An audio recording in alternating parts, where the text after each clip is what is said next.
मनोज जरांगेवर टीका आणि आरोप करणाऱ्या अजय बारसकरांवर आज जरांगेंनी पुन्हा टीकास्त्र सोडलं। बारसकर त्यांच्या गावातील महिलांवरती अत्याचार करतात असा आरोप जरांगेंचा आहे। बारसकरांनी आरोप करण्यासाठी 40 लाख रुपये घेतले असं गावचे लोक बोलतात असंही जरांगेंचं म्हणणं आहे। तसंच हे सरकारकडून नियोजित आहे असाही आरोप त्यांनी सरकारवर केलाय।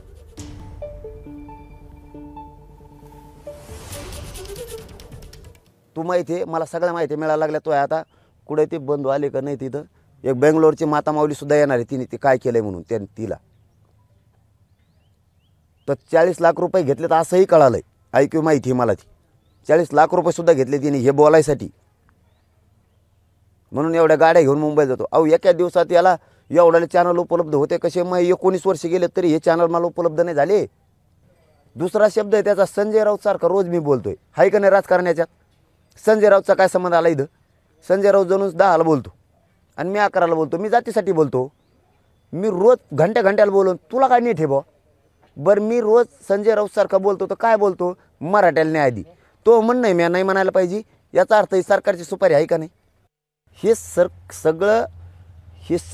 सगळं नियोजित आहे।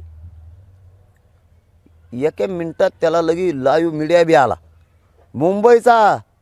भाऊ इथं जिल्ह्याचा गोळा करायला नक्की न वालते आमचे साष्ट पिंपळगावच्या टायमाला, खरं बोलतो मी।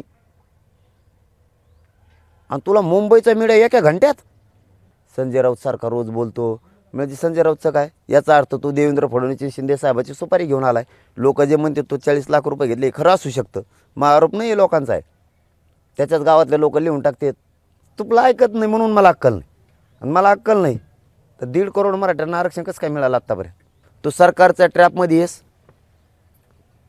तू त्यांची बाजू घेऊन बोलतोस, तू बिनधास्त बोल, तुकाराम महाराजांच्या आडून बोलू नकोस।